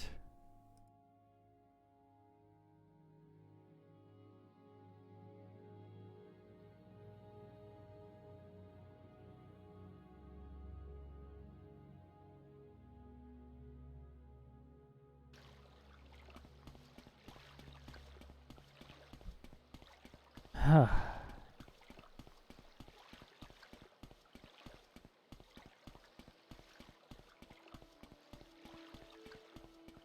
I need a powerful unlock spell of alteration. That's what I need. I also need someone to sell me a goddamn potion of levitate. There's gotta be some, right?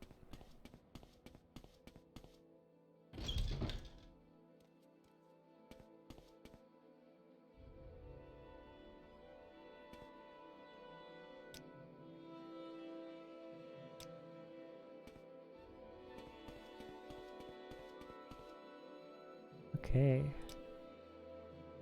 Barter. Feather. Shield that restores health, not bad.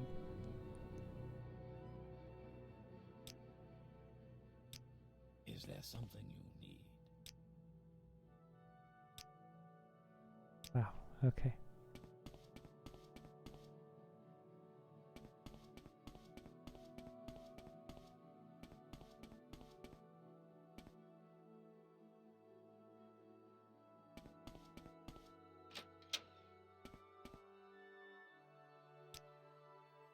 There we go. Thank you.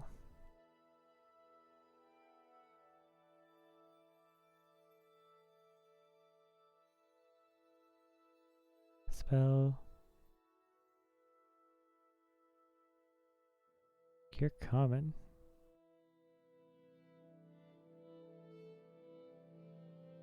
Cure blight could be good.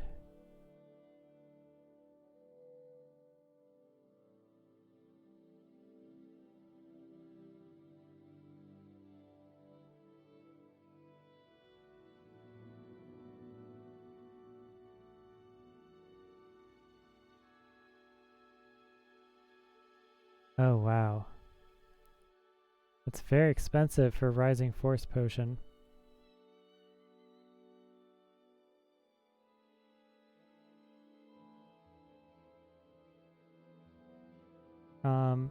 Yeah, no thank you. 120. Yeah, I think I'm gonna go to another shop and find something else.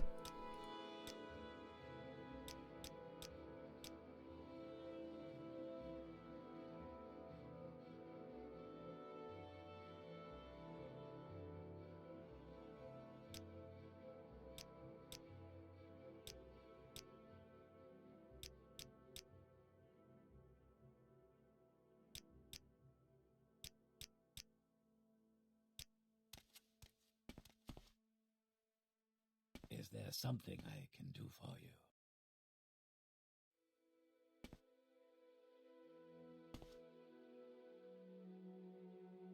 Okay, there's the Dwemer Law.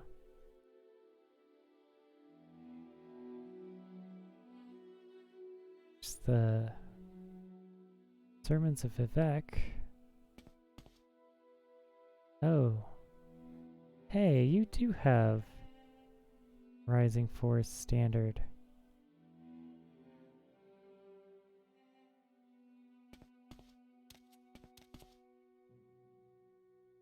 What do you Some think money? of our city, Outlander?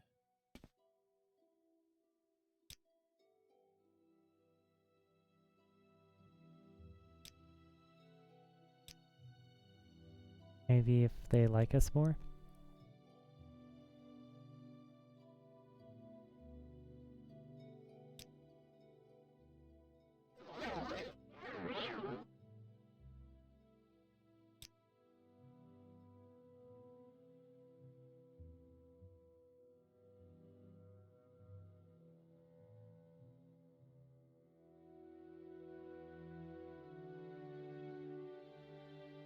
Hmm.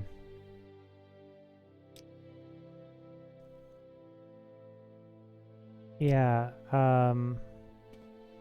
that's disappointing. Where is that slave?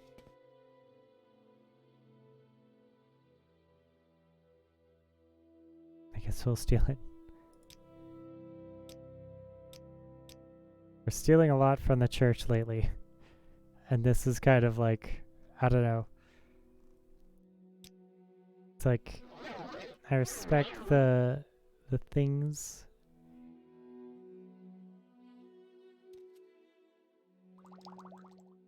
Okay.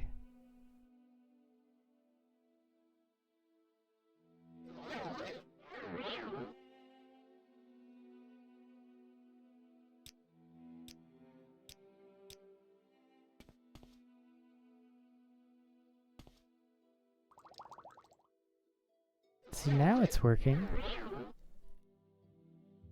What was happening before?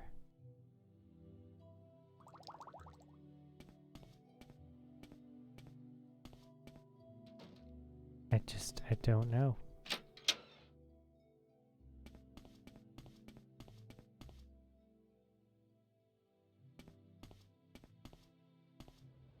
Okay, that seems like a horrible beetle there.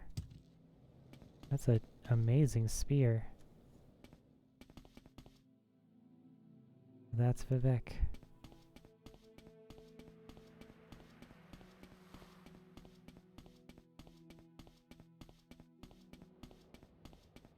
Alright, this might be it. Let's save. I want to see which potion they take. So, 3 Rising Force Standards. Or the Rising Force Quality.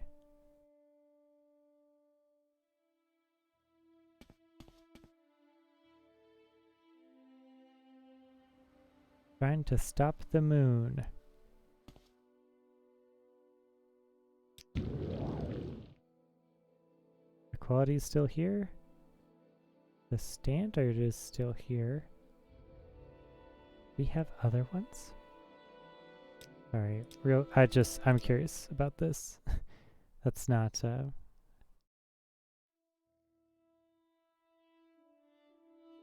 3 standard, 1 quality.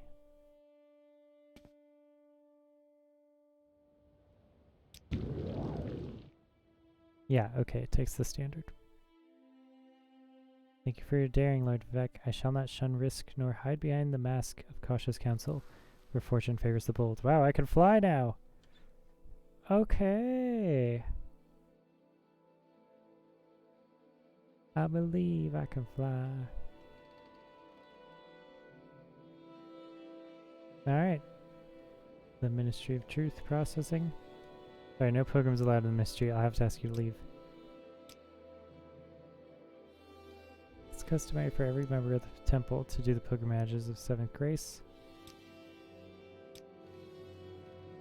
Alright. Stop the moon, 100 points. Palace blessings. 10 points of mercantile. And luck. Alright, what's the other one?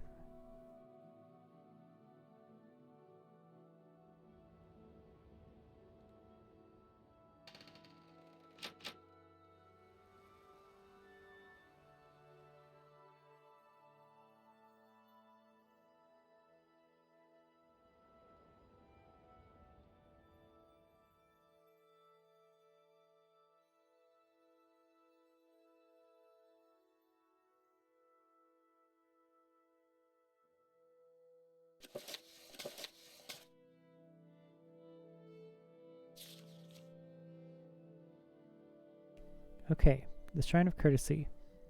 In a battle with Mayun Stegan, Vic gave his own silver longsword to the Daedra rather than dishonor himself by fighting an unarmed foe.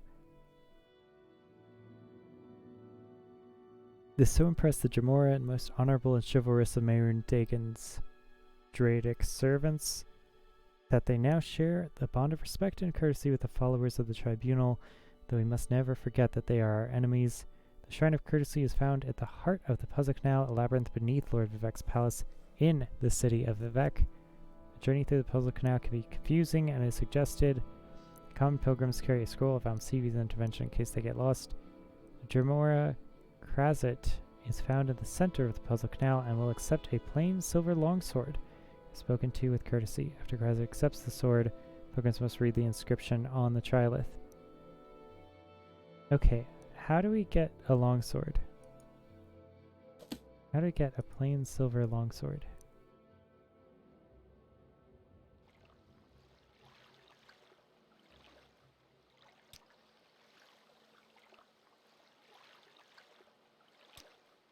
Mr. Truth is hollowed out to provide a prison and re-education center. Okay.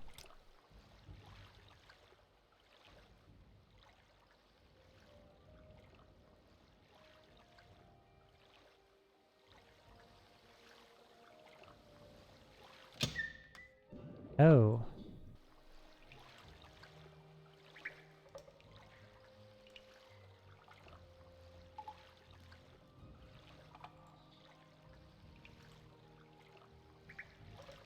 Flying is pretty interesting. There's always a diseased rat in here.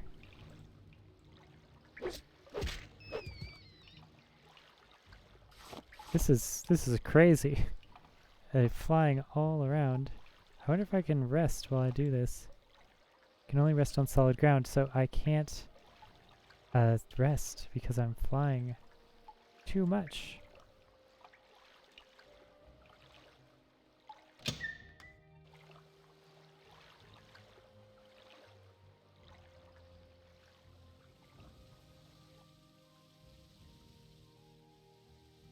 At the center of the Puzzle Canal.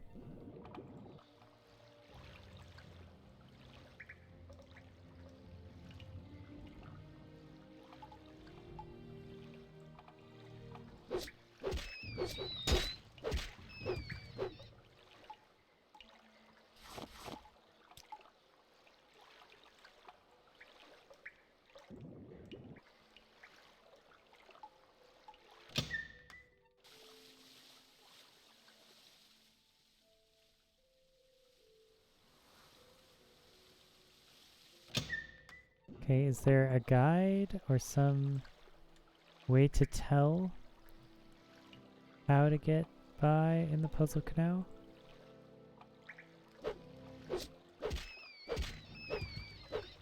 Seems to always be a diseased rat in here.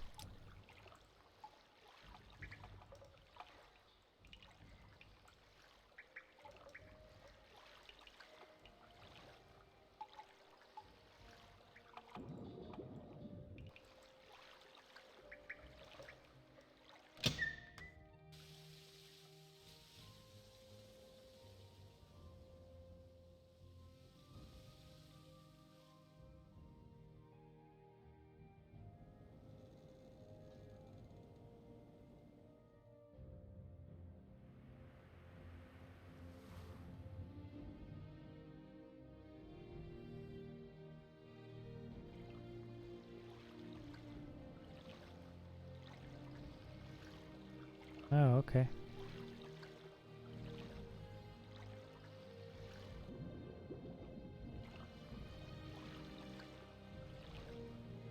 I want to soul trap that, but I also want to get my magicka back.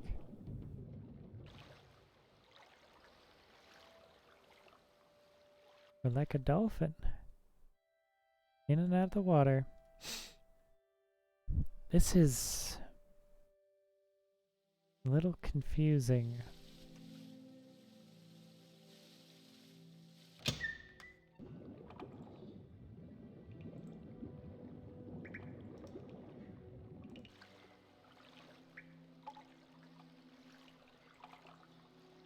Huh, okay.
So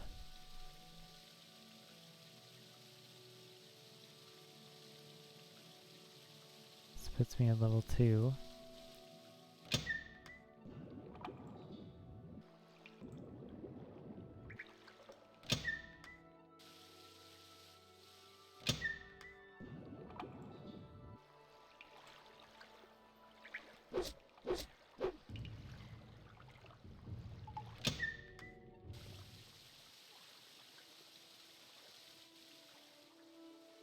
Okay, this puts me at level 3.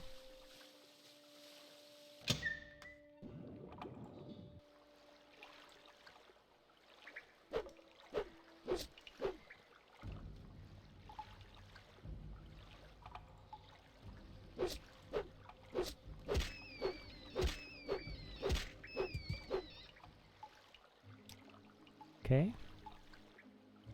Puzzle Canal Center. Puzzle Canal level 3. Alright.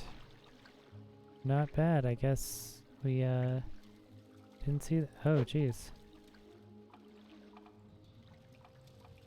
I mean, is there a silver longsword? Breathe the waters of his glory, and the way is made clear. Okay. Does it cast a water breathing spell?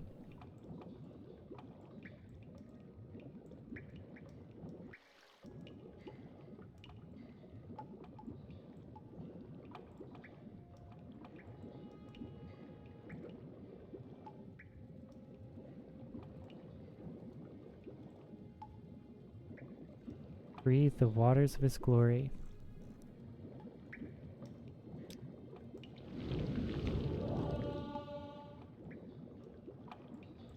Okay, water breathing.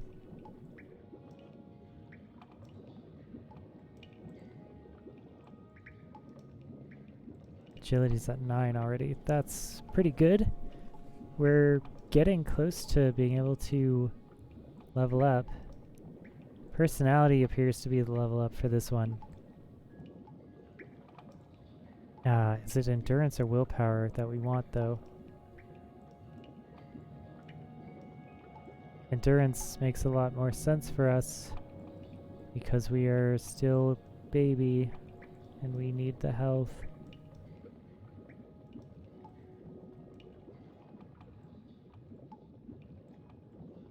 Oh, jeez. Breathe the waters. I did. I did water breathing. Breathe the waters of his glory and the way is made clear. Like, actually breathe the waters? Like start taking damage, breathe the waters? I mean, it is a test of faith, so I guess.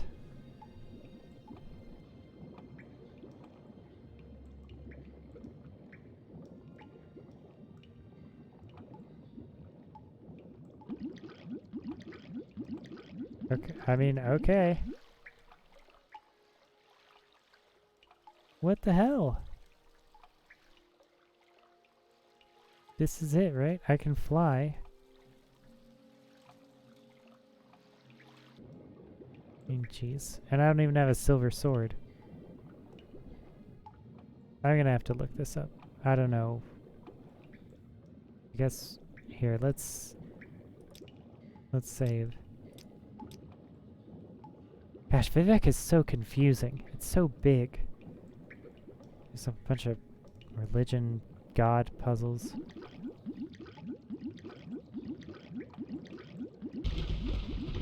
Okay. Okay. There's the sound. Whoa.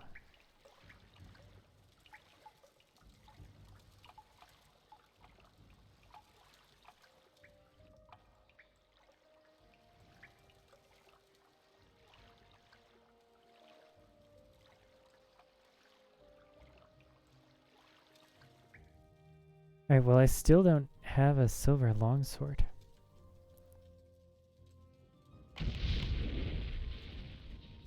Okay. I mean, is it owned? Doesn't look like it. What is this? Curse of the Disrespectful. Fire damage 1 point.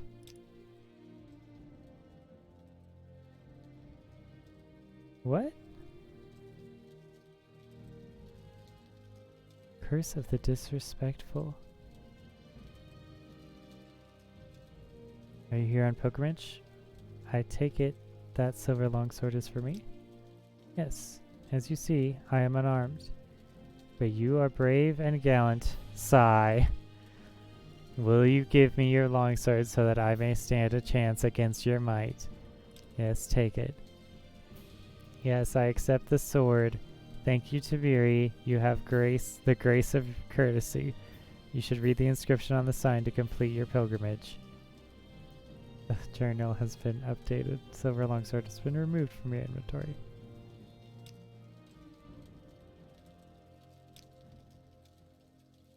Perhaps you should read this shrine again.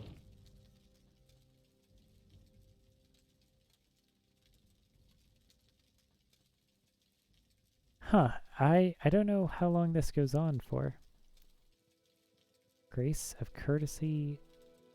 Swift swim. Water breathing. Nice.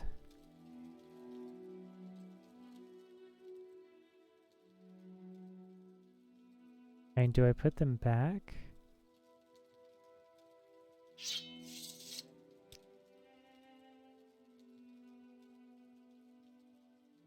What is this?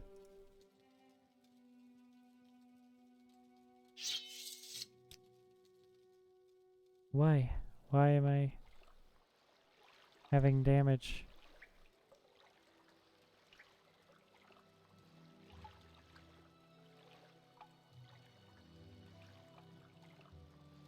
Okay, let's see what is actually going on here. I'm just very confused.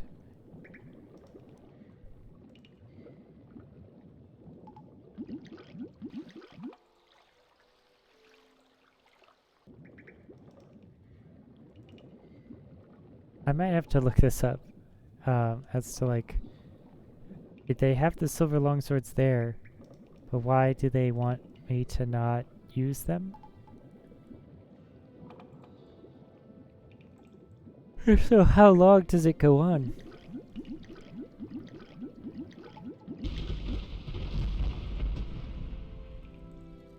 Okay. I love the sighing. Read the shine. Vic gave a plain silver longsword to the Daedra Lord Mayor's Dagon rather than dishonor himself by fighting an unarmed foe.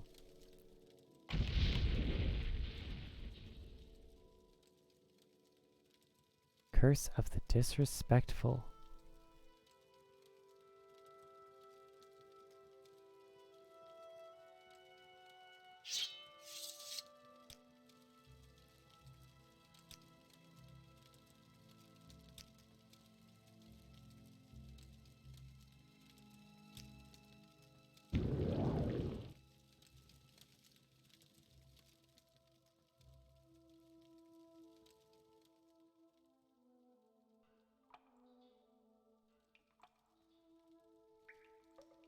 I mean, I'm still dying to that curse, right? How do I stop that?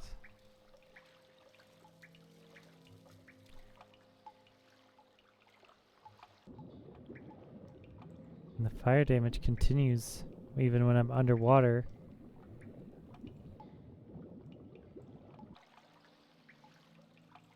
Did they just expect me to have a silver longsword automatically?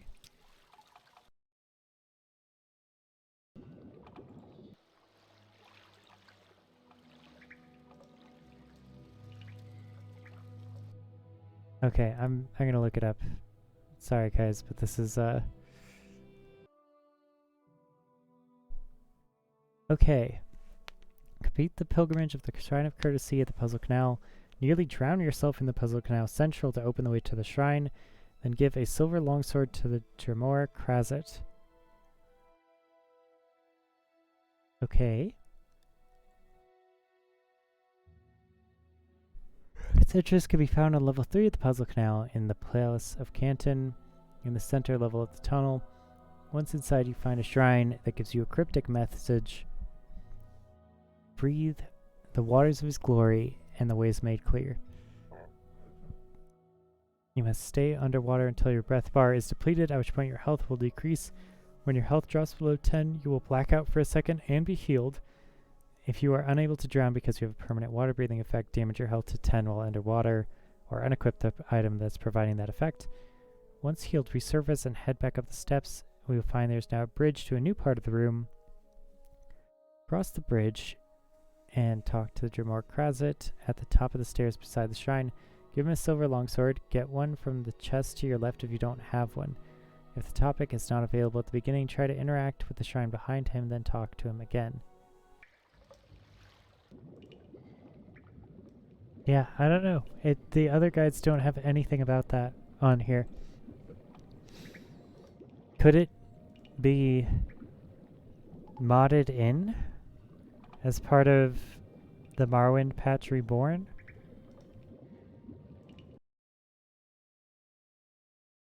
Yeah, every other thing just has people doing this. And it's totally fine. They don't get a curse at all. I wonder what that is.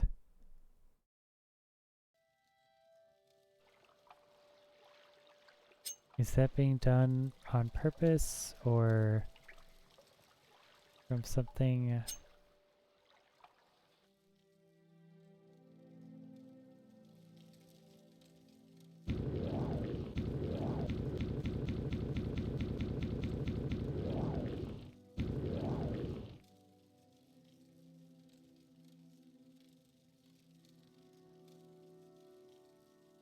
Okay, I think we're gonna call it here. I'm gonna figure out why I keep dying to this curse. And I will see you guys later. I bet you it's the mod. Probably wants us to bring a silver longsword with us. Okay, I'll see you guys.